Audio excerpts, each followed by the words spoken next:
Hello, everyone. Very good evening here from Calgary, Canada. And of course, I have Pavandeep joining in from Vancouver, Canada. This is our 24th episode.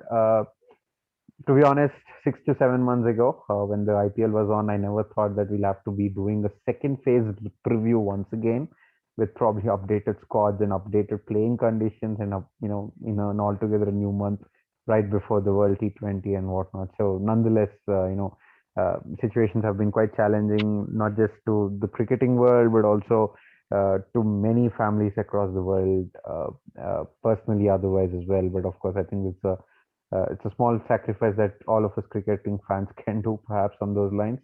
So here we are presenting the IPL preview of the Phase 2, if we can call it. Have very warm welcome, Pavan Bhaiya. How are you doing? I'm doing it, Ravi. I hope you're doing fine as well. And yes, the IPL caravan gets back on track a couple of days from today. And it sets up for an interesting discussion because I don't think the phase one will count for much because everybody starts from scratch again now. Of course, barring the points table, but we are playing in different conditions. So I think the game is pretty much wide open. Indeed, no two ways there. If we actually looked at how Phase 1 fared, right, there were a couple of surprises, I'll say. But often what happens is at necessarily the halfway mark, I'd say about 7 to 8 games when played, IPL kind of takes a drastic turn in the phase two, and in the second of IPL, whenever it's played, even if it's played in one full stretch, and this time it's altogether a different scenario wherein players were pretty much initially included, keeping in mind the Indian conditions, and now here we are in UAE. I won't say this conditions would significantly matter much, but at least at the same time, let's not really forget the memories of IPL 2020, wherein the wickets initially started to be very, very nice, very, very healthy, very competitive. Uh, uh, wherein it was more like batsmen were doing what they usually did in India. When I say competitive, that's what I probably meant. There was nothing much of a change, perhaps. And towards the end, we've seen how even wickets like Sharjah behaved. Even huge stadiums like Dubai was managed.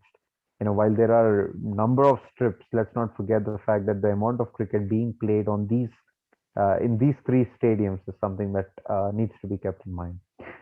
So at the same time, the World T20 factor also remains. ICC will be having a very close look. I mean, irrespective of how much ever we want to talk about BCCI's influence and whatnot, but ICC will be having a close look at how the wickets are currently, being managed uh, by the crew out here. And at the same time, it's important to keep in mind that the upcoming World T20 will have a lot being influenced, perhaps because there is good amount of cricket being played on these tracks, and also on this the turf for that matter.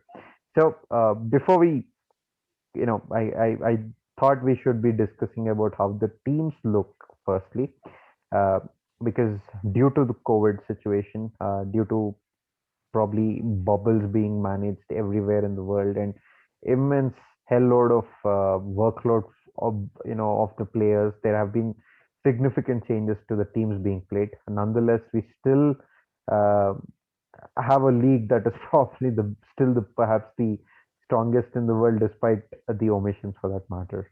So I'll firstly start with Mumbai Indians and how they look to me, right?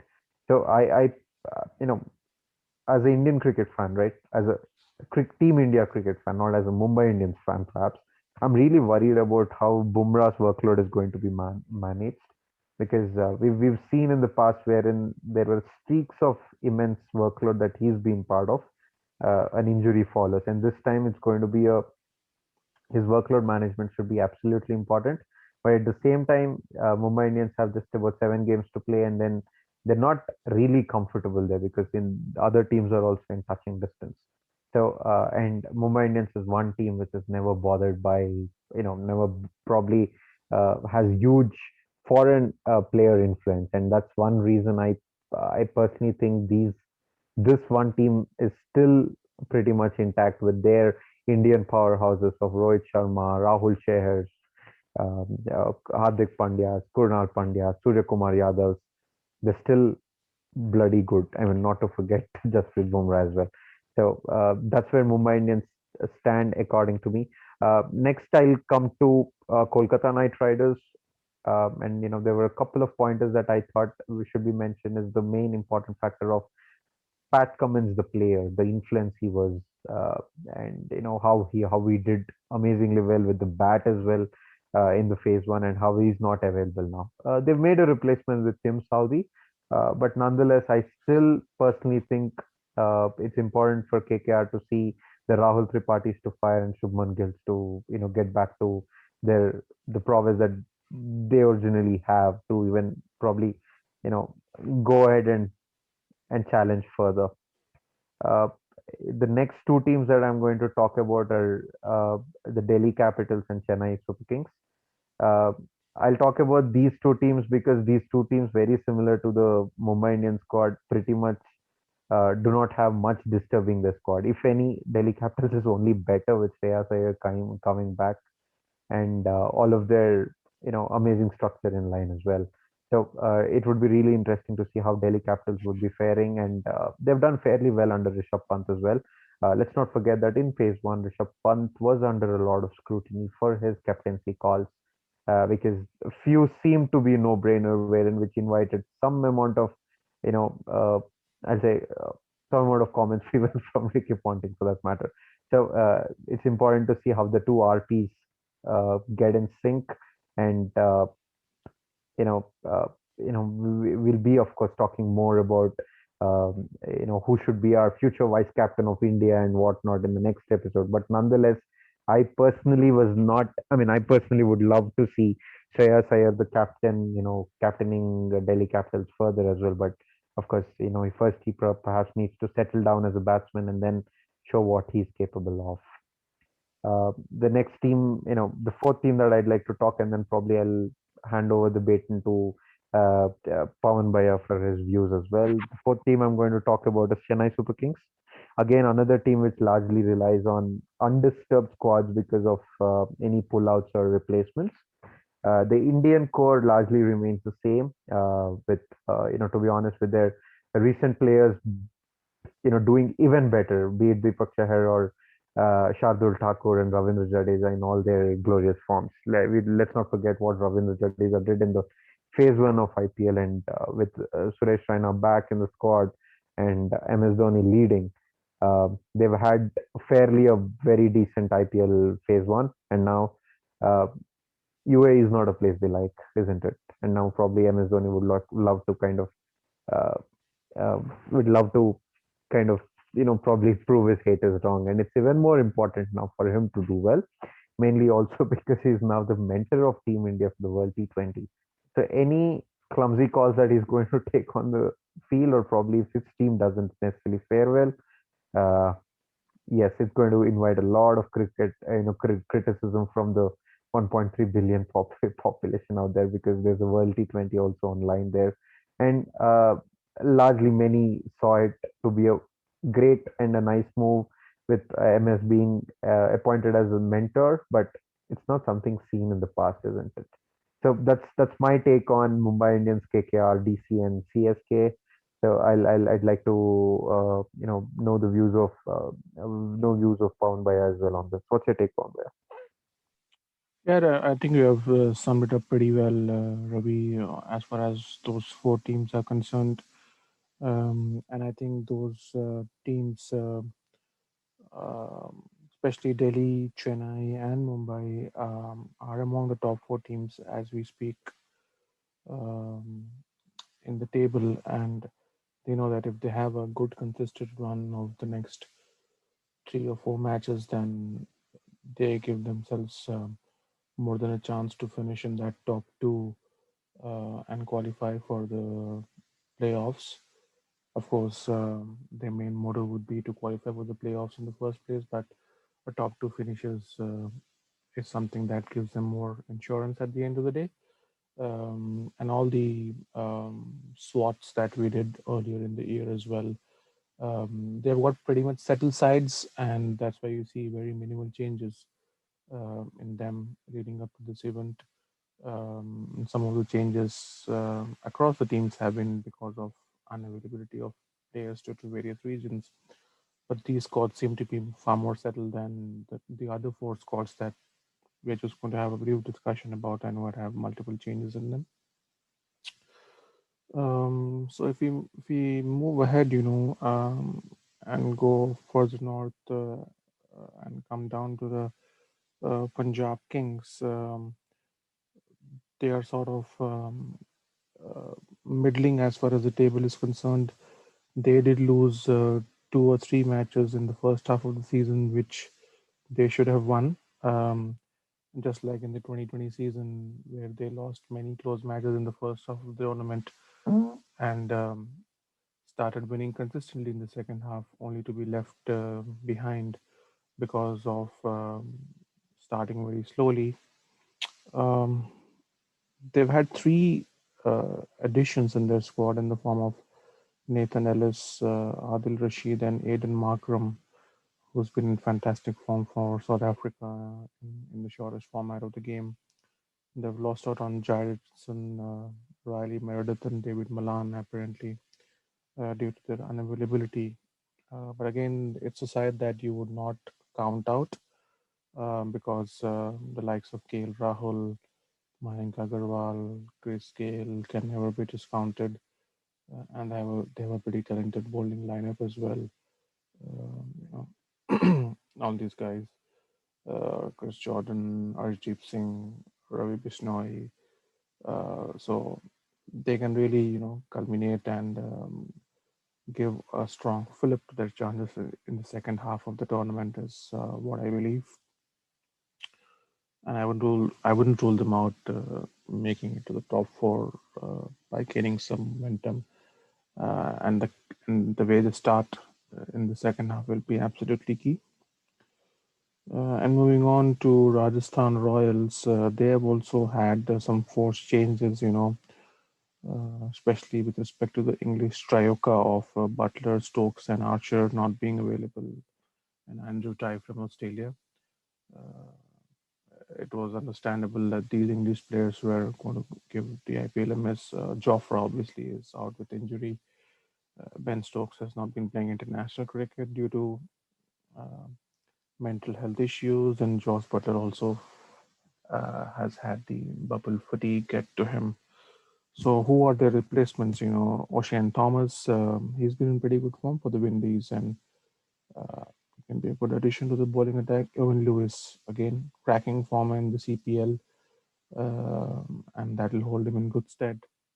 Tabare Samsi likewise has been in fantastic form for South Africa, and Glenn Phillips is another one that's been added. So they've got players who are in red hot form at this point of time, and that will definitely help them because they have also been the perennial underachievers in the IPL after that first season, and they are in the same boat as Kings 11 Punjab, sorry, the Punjab Kings, and are middling in the table with three wins till date.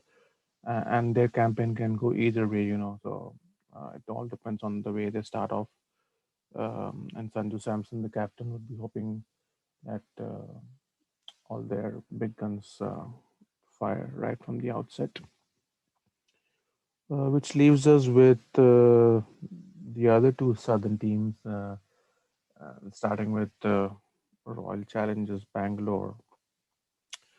They have the team with most number of changes due to player unavailability.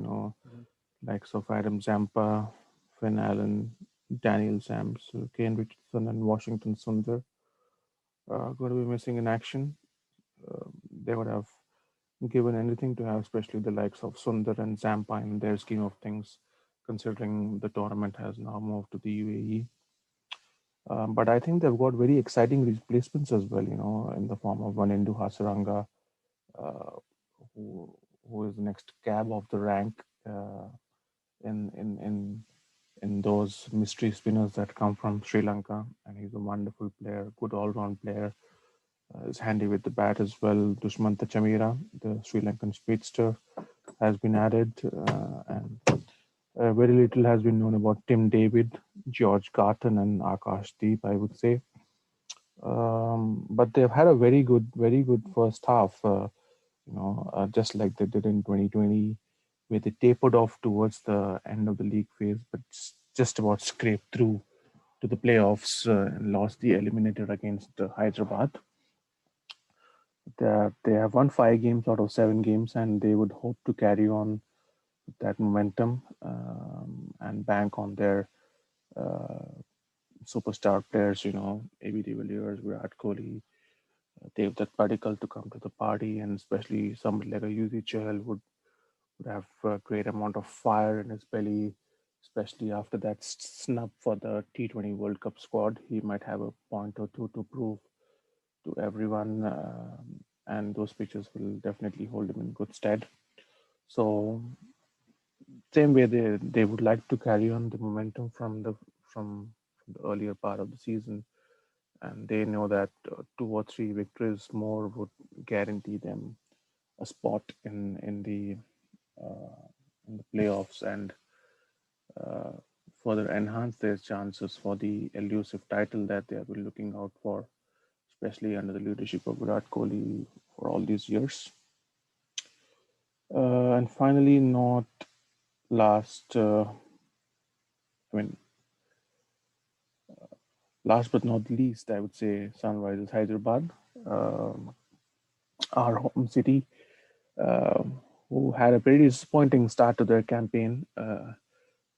We've always been one of the top 4 teams in the last 5 years and have made playoffs consecutively in all those 5 years. But um just won one match out of the first 7 that they have played, and currently are occupying the wooden spoon position in the table.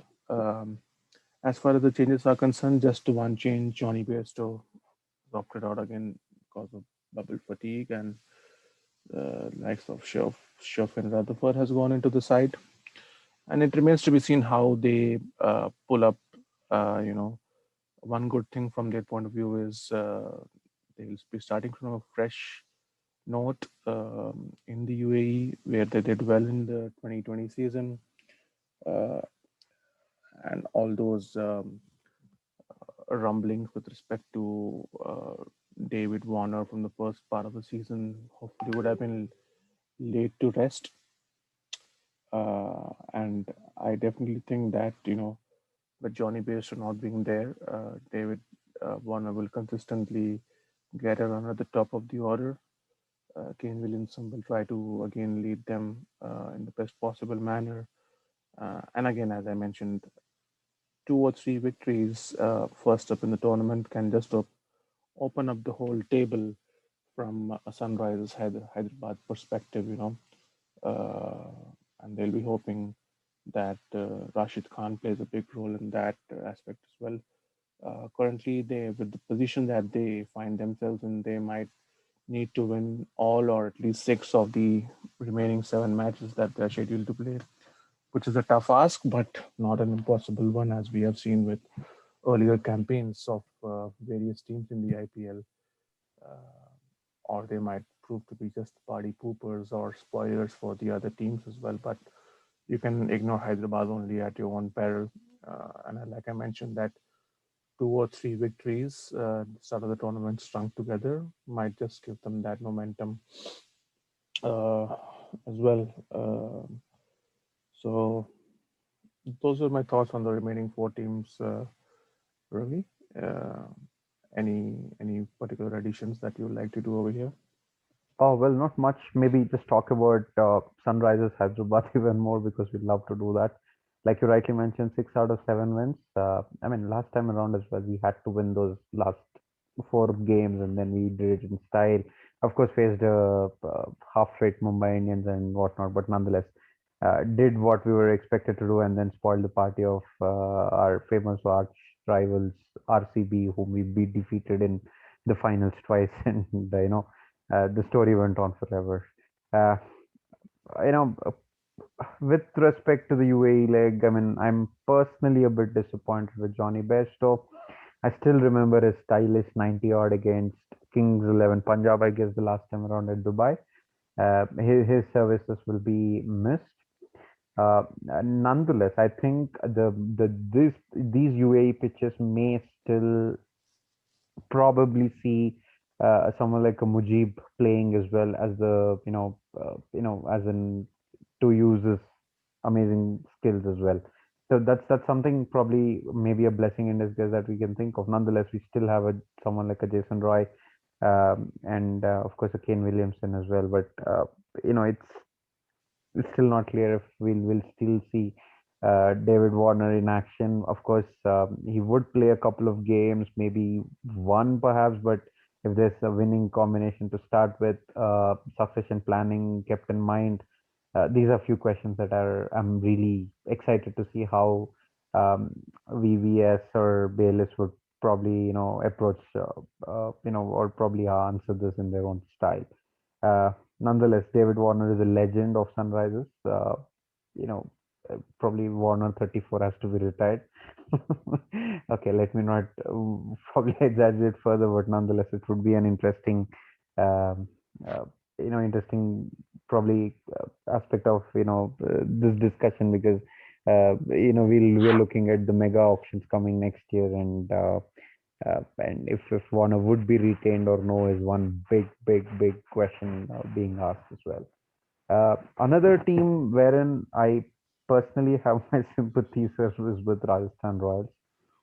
They have a very average, I'll say, and a player who's not much in form, but at the same time is made the captain. So Sanju Samson, it would be interesting to see how he'd manage as well. And their trio powerhouse, Jofra Archer, Josh Butler, and Ben Stokes, the English trio, all of them are not there. And, interesting replacements. Shamsi, I think, is the best T20 bowler, probably next to Rashid Khan. It was a surprise that he was not picked or probably was not given the focus that he deserves. Nonetheless, Shamsi is drafted, Ocean Thomas in as well. Uh, and then even Evan Lewis as well, who has had a fairly successful CPL. I'd also like to talk about Royal Challengers Bangalore. This team, despite Daniel Sams, Zampa, Richardson, I think Finalen is also out. Despite all the players not being made available, right? They still have some decent balance in the squad, and I think it would be really interesting to see how they'll churn out the four foreigners as well.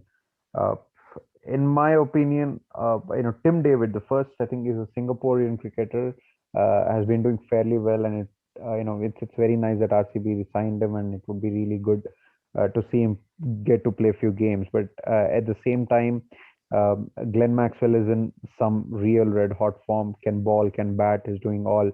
But at the same time, I personally think they'll go with three spinners, maybe also play Vanindu Hasranga, who's done really well against India, and play along with Yuzi Chahal, Vanindu Hasranga, and also Glenn Maxwell.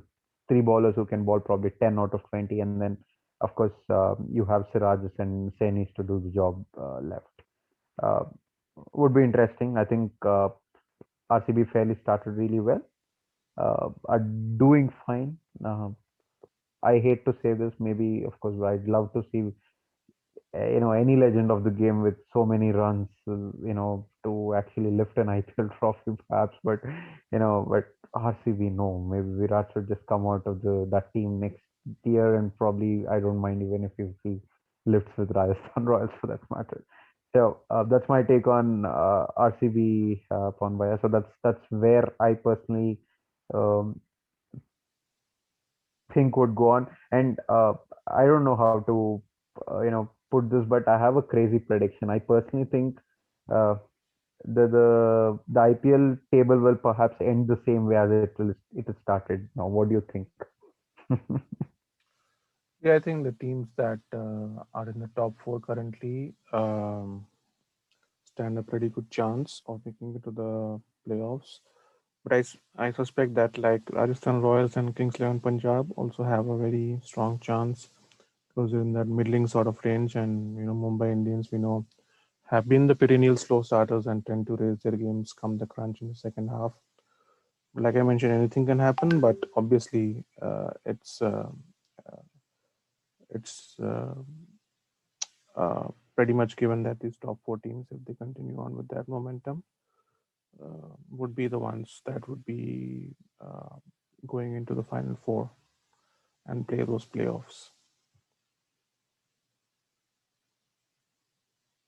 Certainly, yes. So that's very true. Of course, I think maybe even the 5, 6, 7, 8, the sequence also probably may remain the same.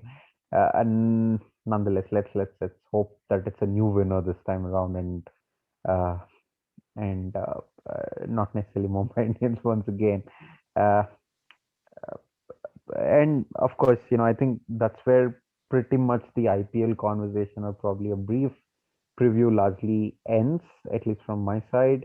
Uh, you know, I think there are few evening games wherein I have to wake up at 4 a.m. to watch it. Not very sure which one of those games will I probably wake up at 4 and you have to wake up at 3. And but of course, the 8 a.m. games on weekends at least would be fun.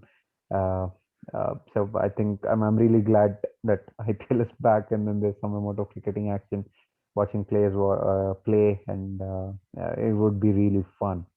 But yeah, while the agenda primarily was to talk about IPL, uh, and of course how the players were faring, there was another, I think, a very big, huge cricketing incident that necessarily took place, not necessarily on the cricketing field, which was the cancellation between Pakistan and New Zealand, wherein New Zealand toured Pakistan for a very healthy, I mean, for a well-planned ODI series. But we all thought we'll be getting to see some beautiful cricketing action. Though New Zealand was not a full-strength team. They were Their bench should never ever be underestimated. So I still thought they would be able to test the Pakistan to its fullest extent. At the same time, I was really excited to watch Mohammad Rizwan, Babar Azam, Hassan, and whatnot stuff. But sadly, it has been called off, as you all may be knowing. Uh, there was some amount of security threats raised. There was, I've also read reports on Crickbuzz early this morning that there could possibly be some COVID related concerns as well. But as time passed, right, we there was much more clarity, which pretty much um, was probably arrived at, or there was much more. It was much more clear that it was not COVID at all, and it was just a mere security concern that New Zealand cricket had, despite assurances from the Pakistan Cricket Board, from the Pakistan Prime Minister to the New Zealand Prime Minister. But nonetheless, this is where it ended, and I think there'll be a few players who will probably be flying to UAE immediately to get some action as well. So before I kind of put my views across on what's right, what's wrong, where it went wrong, and uh, the whole talk about how Wasim Khan played a great role, getting players here, the new PCB chief, Ramiz Raja. Before I put my views across, I thought I'll just set this premise and give the information. The rest is about what's your viewpoint by on this. Yeah, I was also looking forward to the test series, sorry, the white ball series between New Zealand and Pakistan. It was after a long gap of 18 years that New Zealand was visiting Pakistan, and really the first big team coming back to Pakistan, after all these years. And it was such a shame to, see that news that the series had been called off on the perception of impending security threats. Because in first place, the decision to tour was taken after a thorough scrutiny of all the security arrangements was done by the concerned security agency hired by New Zealand Cricket. And mind you, it's the same agency that's hired by the ECP as well. So this also leaves the England tour of Pakistan later next month for two T20 internationals also in jeopardy, and it remains to be seen whether they are going to continue with that as well. Mhm. But having said that, the news that has been coming out is that the players were reluctant to leave the hotel just uh, uh, couple of hours before the game was scheduled to start based on intelligence from their government and their cricket board. And the tricky part over here is they were not willing to share what kind of threat was being perceived with the Pakistani agencies.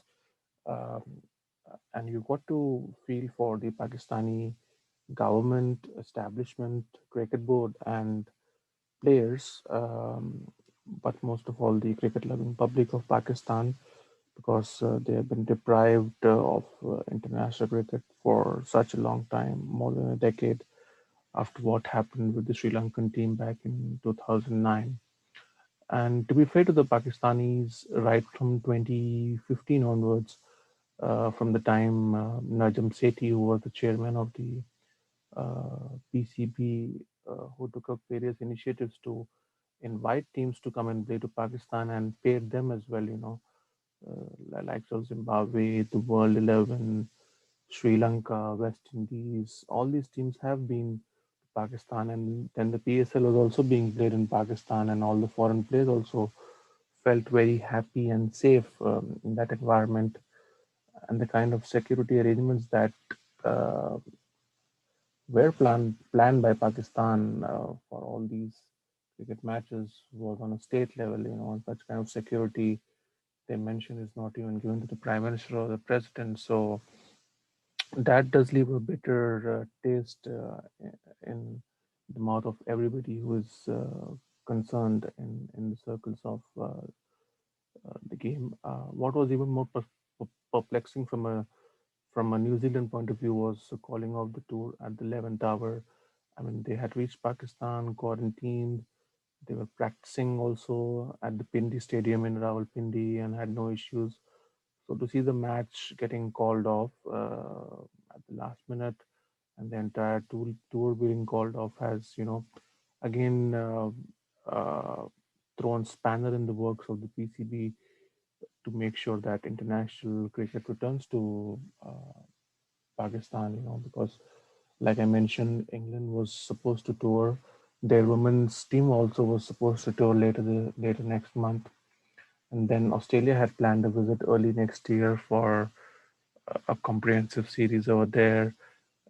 New Zealand was supposed to come back next year again for another white ball series and a test series.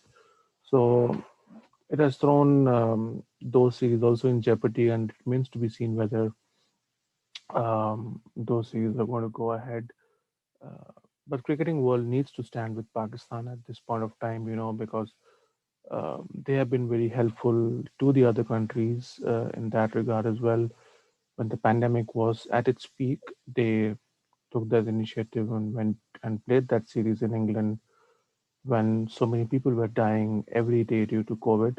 But that did not deter them from traveling uh, to England and fulfilling their commitment of playing that series. They went again to New Zealand as well, and in spite of many hurdles during their quarantine period, fulfilled their obligation of playing those matches and the series. So it was time that these boards uh, repaid the faith uh, in the same manner that the PCP, showed. Some people or skeptics might come out and say that the PCP, as it is not doing financially well, and they have to, make sure that their team plays no matter what the situation. But it's not about that. At the end of the day, finance is important in today's day and age, and that's why you see, the big three or the big four surviving because of their performance on the field and off the field with respect to finances as well. But we all know that if only two or three quality teams are going to remain um, in the cricketing world, which is already a very content space with few countries playing it, people are not going to enjoy watching international cricket. We need a strong Pakistan, Sri Lanka, South Africa, West Indies as well if we want to enjoy watching cricket.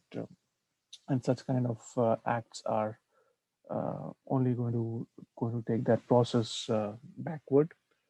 Uh, and on the other hand, since the time this news broke out about the cancellation, there have been various conspiracy theories floating out there in the uh, the cricketing scheme of things as well, that this might have been done by India from the back channels to make sure that this series does not go ahead, and there are more eyeballs on the IPL, which is again ridiculous to say the least. There will obviously be hardliners on both the sides of the border, no matter what. But if you've got a sane mind, you would uh, voice your opinion against such kind of a conspiracy theory. Let's face it, if this series was on between New Zealand and Pakistan and concurrently the IPL was also going on, it's a given that the IPL will obviously get more eyeballs, and uh, um, most of the broadcasters and the advertisers would be interested in the IPL rather than this series. Um, and the BCCI would not get much out of making sure that this series does not happen in Pakistan as well. So again, such theories should be put to rest.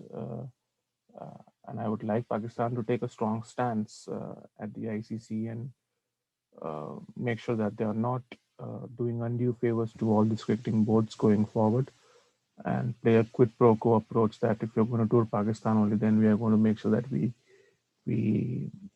tour your respective countries as well. It all the more spices up the upcoming battle between them and New Zealand in the T20 World Cup, because they are in the same pool, and it will add that extra bit of spice to that encounter as well. But yeah, it's an unfortunate incident that has happened, and one which should not happen, which should not have happened, um, and has left a very very uh, bad taste in everybody's mouth, especially the cricket fans in Pakistan and many others worldwide as well. So those were my 2 cents on that. Fair point. I have a very similar view, but of course,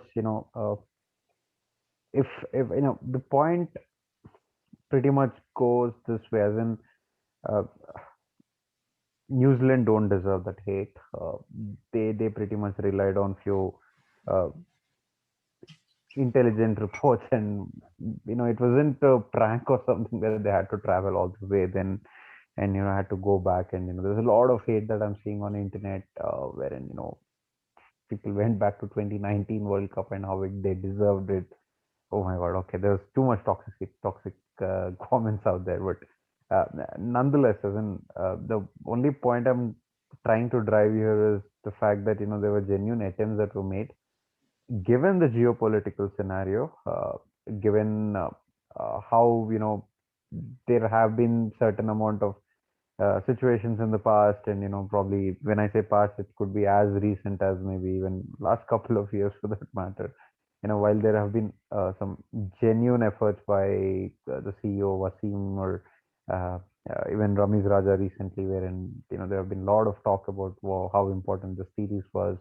I think I'm not sure if it was PTV Sports, but I think there was one local Pakistani sports channel which released a few very nice creative ads wherein Hassan Ali was an actor in one, and the whole narrative was about ye ho raha hai, and the parents are the kids are not our parents are not really bothered about their kids' convocation and their marriage or whatever, but they're all excited about the Pakistan as a New Zealand series, and in which the tagline was "Ho raha hai." This reminded me of 2012 Star Sports advertisements, wherein uh, Dekh Lenge was what India said, or probably the marketing agencies put up as part of their advertising campaigns, wherein Pakistan came down to India and passed us convincingly in the first two games, Chennai and Kolkata, and the third game turned out to be an awesome game. Coming back again, similar, I was just refreshed of those memories, and then actually Ho Raha Tha, but sadly never took place. And uh, I mean, I'm very neutral on this, as in I personally think there had to be something genuine, and I'm okay with New Zealand cricket also not even mentioning what it was. Uh, let's also not forget that back when Bangladesh was touring New Zealand, right? I mean, not for a fact that on the very during the very same time there has been one a hate event that took place that pretty much shocked the world and everything.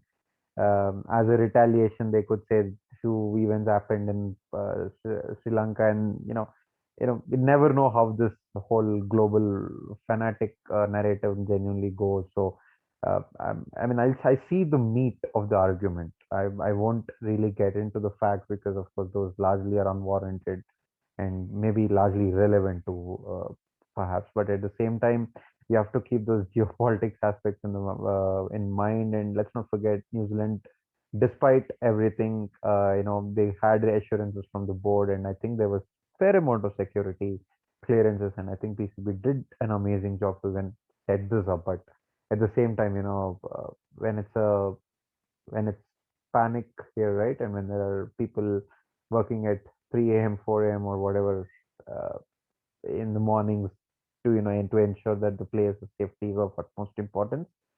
Uh, we can't necessarily hide behind a curtain and say everything is okay. It's important to give them the freedom. I mean, I'm kind of mentioning this in the boots of probably a regular average Pakistani whom I've had few conversations with, and when they acknowledge that this is very disappointing, maybe, or many of them are livid, but at the same time, it's important to understand their stance as well, given the whole recent geopolitics scenario in the last 2 months as well, with Pakistan and its neighbors as well. So I think that's where the buck should stop. We've seen a lot of outrage by the Englishmen the last week as well, uh, with respect to India pulling out and getting hold of chartered flights and flying down to UAE. Uh, Today, no, not much is being spoken about. So these are few isolated conversations that will perhaps be more while or probably quite emotional on day one. When it comes, when as days progress, of course, this won't be talked about much. But what necessarily can't be ignored is what you rightly pointed out, Pawan, which is definitely ECB will be thinking twice to tour Pakistan. The point is it necessarily worth it for T20 eyes? Even if you kind of feel the team C, team D, whatever. Okay, England do genuinely have that strength. The factor is not about that. Is it worth it? Is the question. Uh, when I say it's worth it, of course they'll do their security checks, but it's just that cancellation of this series has pretty much put the other series also on jeopardy, and there's nothing to deny that. Of course, like you rightly pointed out, I'll not reiterate further how important it is for a healthy Pakistani team. And let's not forget, last 1 year they've been quite stable. Even though they've not been winning all the games or series or whatnot, but let's not forget that there are few genuine future star performers who are knocking at the doors and who are kind of making a point on the field, and many current superstars who are already have proven their mettle. Uh, Nonetheless, I hope October 24th is going to be even more memorable, with India and Pakistan facing off irrespective of the result. Uh, uh, that's one game probably I'm looking forward to the most. And it was interesting to see many Pakistani fans highlight today that suddenly India versus Pakistan is not the most critical uh, uh, clash of theirs, but rather it's going to be Pakistan versus New Zealand. So interesting take, but of course we South Asians are emotional, aren't we? Day one, yeah, day seven, I think we'll be fine. It'll just probably subsume further.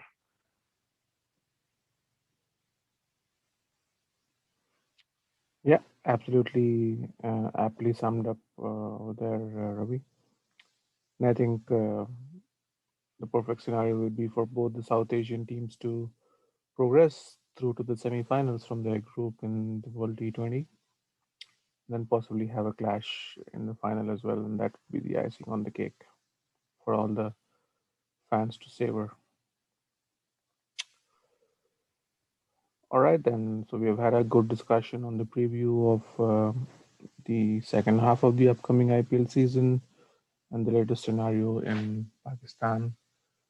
Um, and we'll be following up this episode with a very intriguing discussion on the musical chairs as far as the captaincy in the Indian cricket team is concerned and the latest developments over there.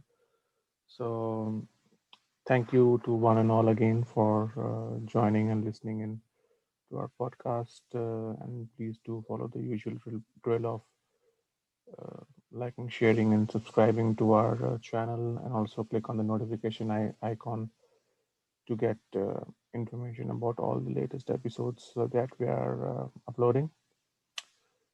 And please do provide us good feedback on the ways we can improve our podcast going forward and keep providing quality content to all of you guys out over there. Any final points you want to add, Ravi, over there before we wrap it up?